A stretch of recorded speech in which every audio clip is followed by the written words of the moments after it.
Rachel Poley, and we're your hosts for the Merry Writer podcast. We are on episode 17, and this week's question is, how do you keep up with your writing goals? Before we begin, don't forget to subscribe to the podcast wherever you're listening so you never miss a show. If you enjoy our episode, please give it a like. So, today we are talking goals. Rachel, do you even use goals? I do, because if I don't use goals, then I will never get anything done. So I have to give myself goals or deadlines. That doesn't necessarily mean I follow them and I meet them every single time, but I do use them. I think that's one of those things, isn't it? They're like to-do lists. If you have to-do lists, you're probably a goal person as well. I always find they're kind of connected. We need those goals for tracking purposes and that. Now, I don't just have writing goals. I have monthly goals, and I will usually break those down into writing goals, personal goals, business goals, and even podcasting goals when I need to remind myself to actually get stuff done. Fair. So why should you use goals, or why do you personally use goals?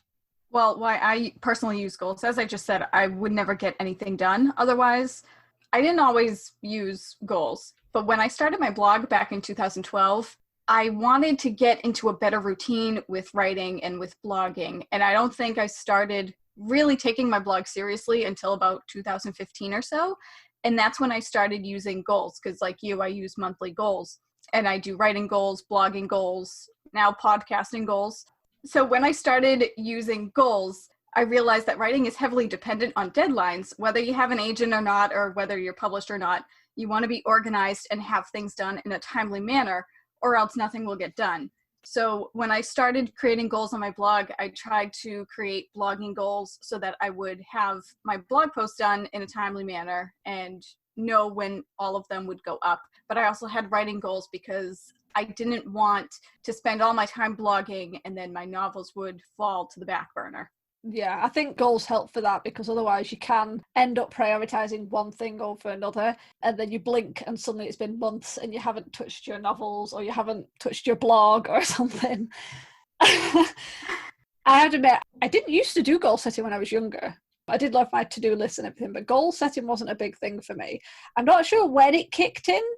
I think it was definitely before I started blogging, but I think it may have even started with the odd New Year's resolution list of just crap, because let's be honest, we all come up with these rubbish resolutions and then do nothing with them. And I think I did that a few times and didn't. It's like I'd go, hey, here's my resolutions, and then I'd instantly forget that I made them. And then like in May, I'd find them again and go, oh, I was meant to have done something by like April, should have run a marathon by now. So I think I started looking at better ways of doing goals. And I think for me, it was when I separated that there's the concept of goals is like the end result. So the goal is, say I want to write 85,000 words, in 3 months. That is a goal, but it's very vague in itself. It doesn't sound vague. It's like, 85,000 words, that's a specific amount and there's a specific time frame, 3 months. But in a way, it is still vague, because how do you get to that point? Well, that's the thing. Whether you have vague goals or specific goals, you need to create goals that work best for you. Because, writing 85,000 words in 3 months is pretty vague, and there is a lot of steps to get to that. But you could also create goals building up to that specific goal. Like, for example, if you're a planner, you can create a goal that you spend the previous month outlining and planning your novel. Basically, you're creating sub-goals. That's it, exactly. It's steps, isn't it? It's like, I need to get to the top of the mountain. How do I get to the top of the mountain? This is how many steps I need to go through. I need to, and that's what you have to do. It's like, right, well, I want to write 85,000 words in 3 months. Okay, well, I only want to write on weekdays because I have other things to do on weekends. So, right, that's the first thing. You've isolated what days you want to work. How many words do I need to have written every day to get to 85,000 by the end of the 3 months? It's breaking a goal down. And I think that's the best way of keeping your goals, is by having these little incremental steps that lead you to the bigger goal. And I think by doing that, it also gives you a little bit of accomplishment every time you hit once, you've completed one step and then the next step and then the next step, rather than constantly looking ahead at that big goal that says, by this time I want to have finished 85,000, and you're like, oh, I'm only at 10,000, I'm only at 12,000, I'm only at 14,000. It's very disheartening. Whereas it's like, right, well, by the first week I want to have written 5,000 words. If you manage that, it's like that's a goal you've already hit.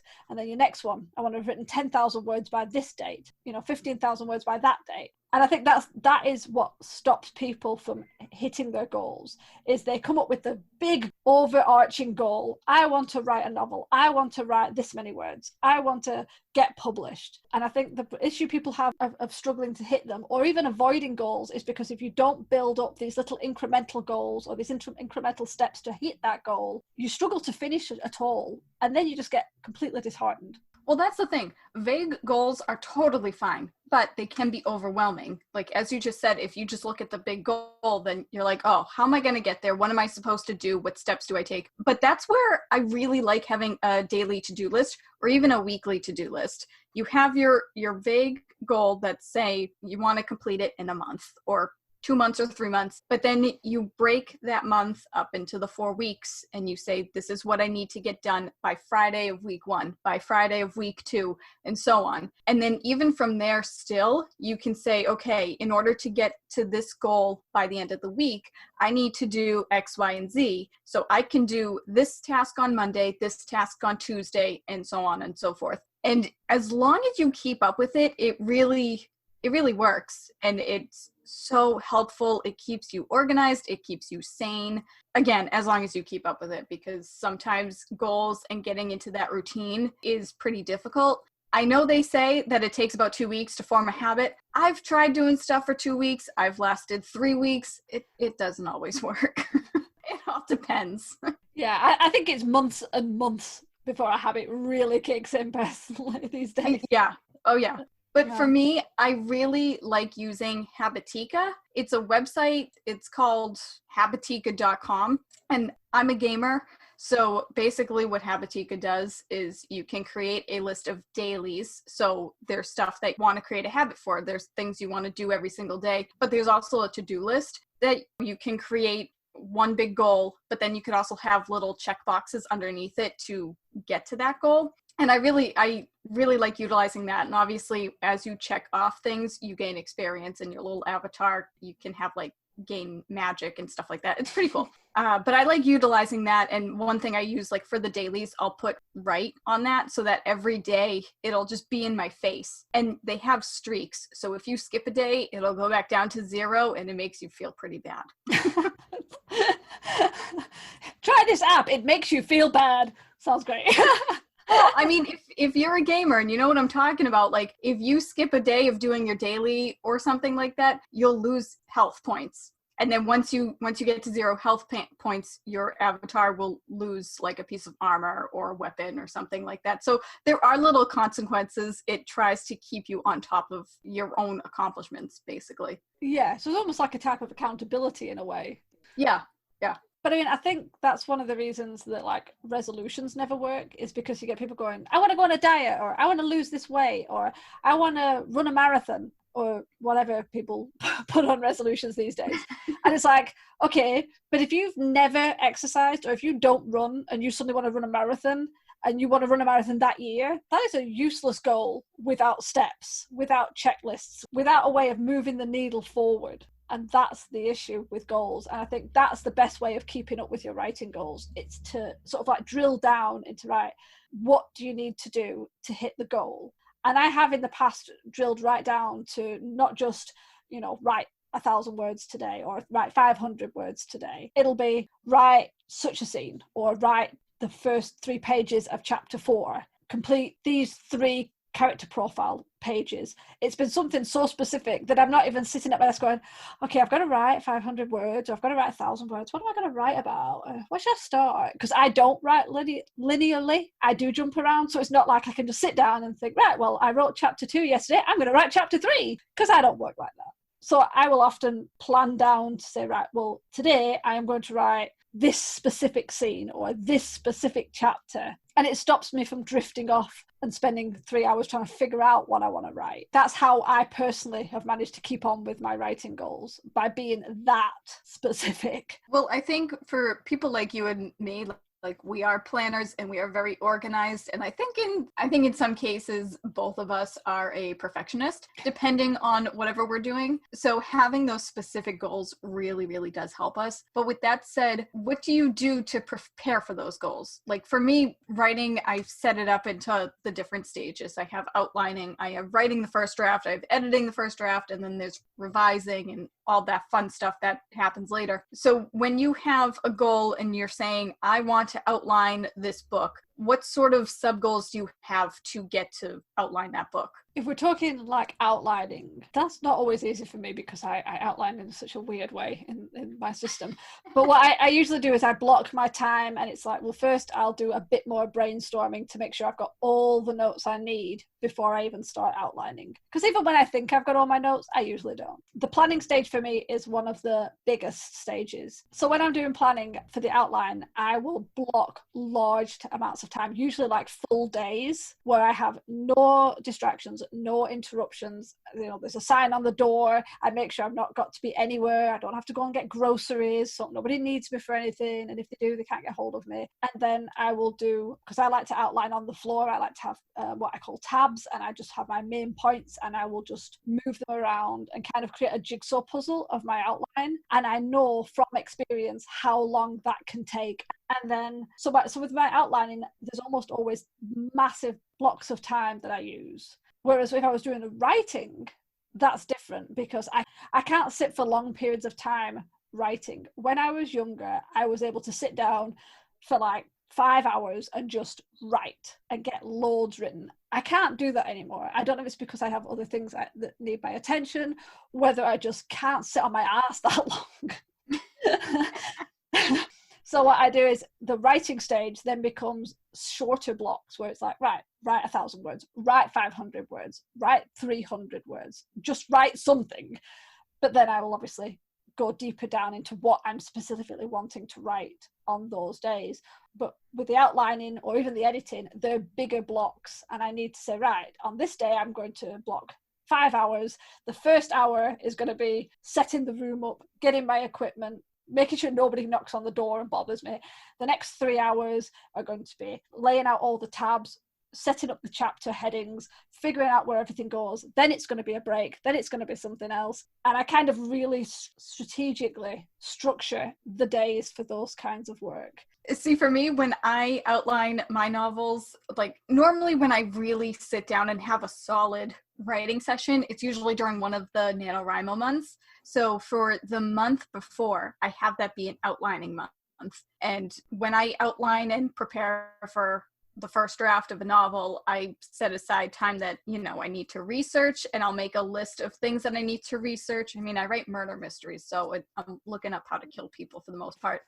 And I'll need to make a list of characters, I'll need to make a list of settings and just general plot points and all this fun stuff. And then right before I'm ready to begin, I'll set everything up in Scrivener instead of going in on the first of the month for a NaNoWriMo session, going onto Scrivener and being like, okay, this is the title page, here is chapter 1, blah, blah, blah.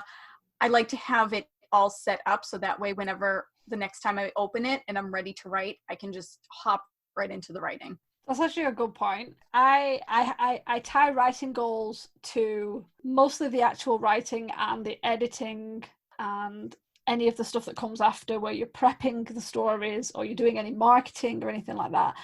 I don't put writing goals as heavily on my brainstorming sessions or my outlining sessions until I know I'm about to do something. So like my brainstorming sessions can last anything from a week to 5 months, because it depends on the idea I've got and how it's percolating, and I kind of sort of sit with it and let it sort of move around, and then I start scribbling bits of notes which end up everywhere, and it'll be like pieces of dialogue, characters, settings, ideas, and then that's like the very beginning of the brainstorming. And then as I get towards the end, where I feel like I've got a lot of solid ideas and concepts, then I'll start creating things like character profiles and setting profiles and building up this like the biggest plot point list and questions. I love my questions. I always have loads of questions that I have to answer.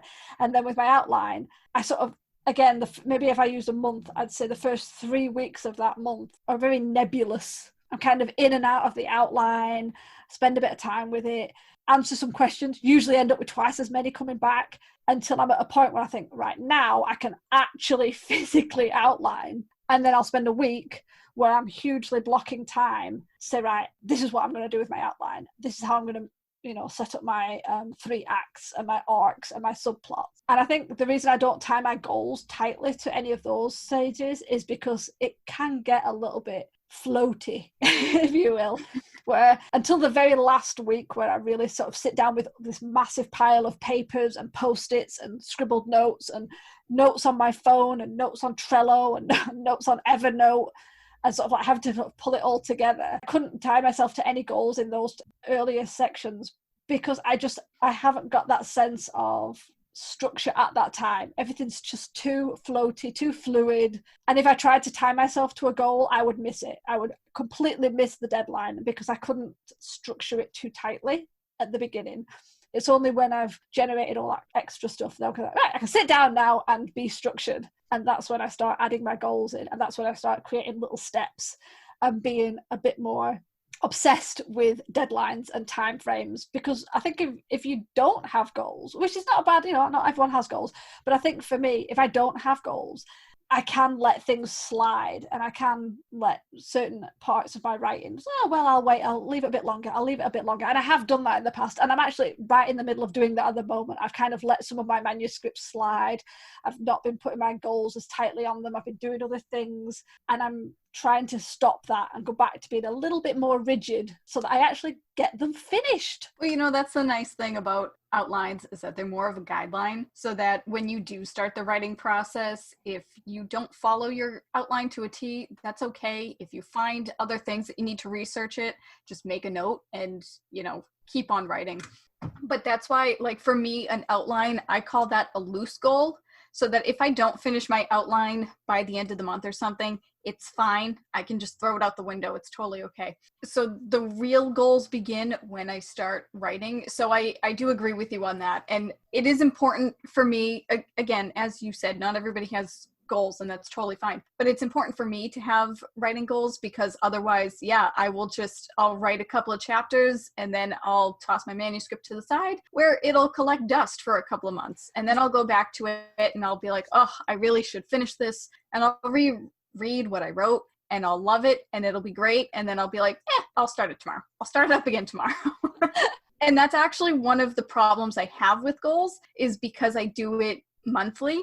There are times where I'll get out of the habit and I'll make another to-do list of things I want to accomplish, of goals that I need to do, and I'll create little sub-goals for each category. But say it's like the 22nd of the month. Then I'm like, okay, well, I have my list and I am ready to begin this list, but it's the end of the month. So I'll wait until the 1st and then I'll start it. That's my biggest problem with goals. And I try so hard to get myself out of it, but it drives me nuts if I don't start goals on the 1st of the month. I totally get it. I know they always saying it's like, if you want to start something, start now, start today. And it's like, yeah, because it's a Wednesday, it's the middle of the week, the middle of the month. We're not doing that. It has to be the beginning and it has to be a Monday. That's how it does it. Yeah, exactly. Because I'll sometimes come up with something on a Thursday and I'll be like, okay, starting Monday. I'll do this. Thinking of goals, I know, not everyone does goals. And I know a lot of writers actually shy away from goals because they either find them too restrictive or they've tried goals in the past and it doesn't work. So with that in mind and thinking how you manage your goals, what would be your advice for anyone who wants to start creating goals to help with their writing? Just do it. Seriously. I think that's copywriting tonight. They're gonna get sued. It's so true though. It is like the best and worst advice you could possibly give anybody about anything. But it is true. Like you just need to just do it. I can't even explain it, but there are so many times where you sit down and you make a list and you're saying, and you look at all the things that you need to do and you look at all the things you want to do, and it gets so overwhelming. But if you just find one thing on your list, even if it's something small, something that's going to take you 5 minutes, just start with that one little thing. And then from there, you can keep on going. Because for me, it's very satisfying when I check stuff off a to-do list, and it actually encourages me to get more done because I feel accomplished. And once you get that little thing done, you can take a look at the next day and you can say, okay, now I want to get 2 things done on my list. And then if you do that the next day, if you're able, you can increase it to 3 things on your list. Of course, it all depends on what those things are. Like, there are certain things on my to-do list. There are some days where I get just one thing done, and it drives me nuts because I feel like I should have gotten more work done, but that one thing took me 3 hours. Yeah. If that makes sense. So it all depends on what those tasks are and how long it actually takes you to complete them. But if you can just start with one little thing and then slowly increase it each day, you can slowly get yourself into that habit. And look, you started. Yay! Because that's the hardest part of doing anything, right? Yes. It's just starting it. So there you go. Good for you. Congratulations. For me, some of the thoughts about if you wanted to start writing goals, I would definitely say do not create many. And I say that as someone who constantly gives myself too many goals. I've often gone into double figures for monthly goals. Remember, most months only have 4 weeks, 4 to 5 weeks. So giving myself 10, 12, 14 goals is not helpful. So no.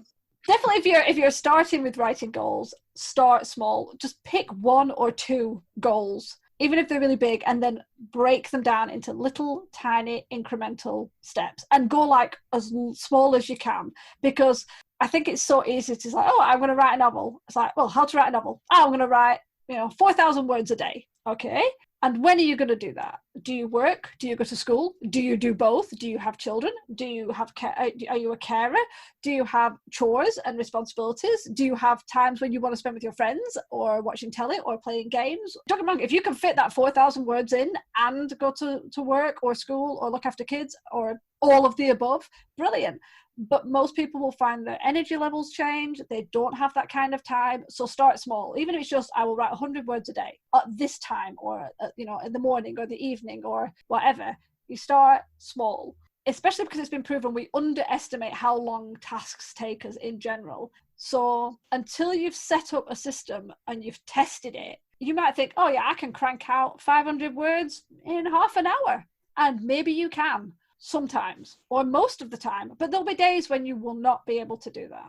So figure out what your system works at. If you can write 1,000 words in an hour, then give yourself 3 hours. If you manage it in an hour, brilliant. If you don't, that 3 hours will really, really help. Make sure you give yourself wiggle room, because there'll be days when you cannot hit any goal at all. So if you're trying to hit a monthly goal and then on one of the days, the washing machine breaks, the car breaks, there's an emergency, you get ill, and suddenly you can't do that. If that lasts for a couple of days or, something happens and you're just not able to do anything on that goal for a couple of days, if you specifically said, oh, I have to write, 4,000 words every day, then missing a couple of days is going to give you a massive backlog. And it's really disheartening to see that. Believe me, it's really disheartening. Yeah, we've all been there. Yeah. And the only other point I think I should make is don't worry about other people's goals. I think when I first started goals, especially writing goals, I was watching other authors and I saw they'd be like, oh, I do this, I do this, I do this. These are my weekly goals. These are my monthly goals. These are my quarterly goals. And they always seemed so massive. And these people, they were hitting them brilliantly. And it's like, it makes you feel like, oh, wow, I should be able to do that. But you don't know what's going on in their life. You don't know how much time they have, how much support they have, how much energy they have compared to you. It's so different. So you shouldn't be watching what other people are doing and think, well, if they can do X, Y, and Z, I can do X, Y, and Z. Build up to it. Maybe you can. Maybe you can do more than that. But you shouldn't be comparing yourself with what other writers can do anyway. It should be about your goal and how you want to get there.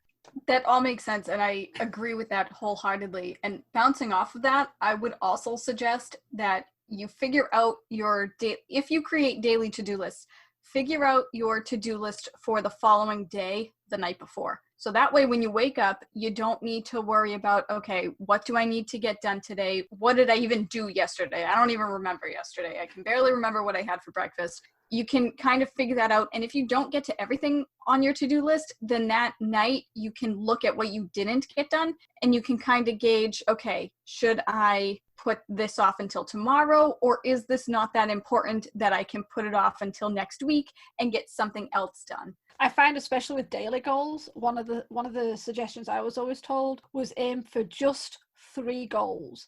One can be a big goal, like one can be something where, say you wanted to write 3 blog posts in one day. So that can be your one big goal. And then you've got 2 other little goals that aren't as important. So as long as you get your big goal done, that's good. And then you've got 2 little goals underneath that if you manage them, great. If you don't, it's not the end of the world. I think the issue is when you create like 15 goals for the day and then, you know, it's too much, you can't finish it, and then you move everything to the next day, and then that keeps moving on until by the end you've got like 40 goals, 40 to-dos that you haven't managed to do because, you know, they've been moving across. So as you said, the idea of not just automatically bouncing them to the next day, considering, do I really need to do this? Maybe I need more time, so maybe I'll allocate that for, you know, a couple of weeks when I've actually got a solid block of time for that. But just starting with a couple of goals a day, because even if you complete them, brilliant, makes you feel brilliant, you know, it makes you feel great. If you don't complete them, it's not the end of the world. And it's kind of like, okay, then you underestimated how much time you were going to need for those 3 goals. So then next time, just be one goal, just do one main thing that moves you forward. And that's all it takes. You don't need to have this huge list and tick every single thing off in one day. And I think that's the problem, especially when you're creating lists, because I know this is what I used to do. I would create lists when I was motivated and full of energy. And I'd be like, yeah, I'm going to do all these things after work.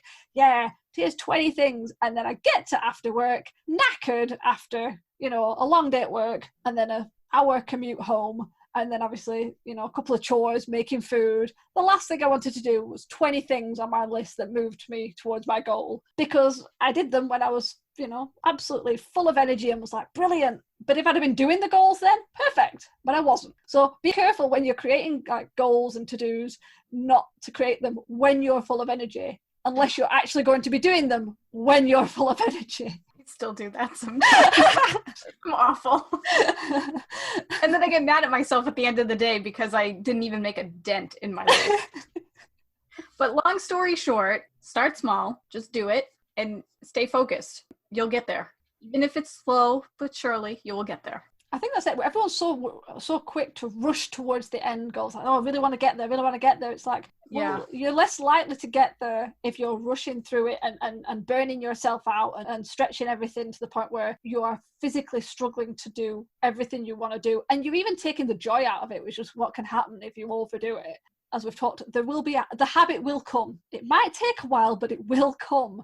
And then you might find, oh, I can do way more than 3 goals a day. So I'll start slotting in new ones. Or you might find that certain days, certain times, you can do 7 goals in a day. And then other days when you are really busy, you can only do 1. Work with whatever system is best for you, whatever time frame is best for you. Exactly.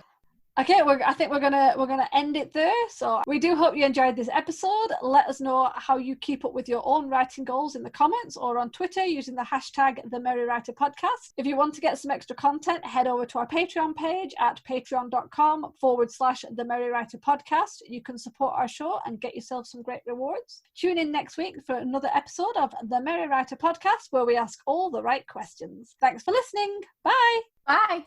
This podcast is brought to you by Writer's Block. We hate our brains. The music, titled Inspired, is by Kevin MacLeod, licensed under Creative Commons 4.0.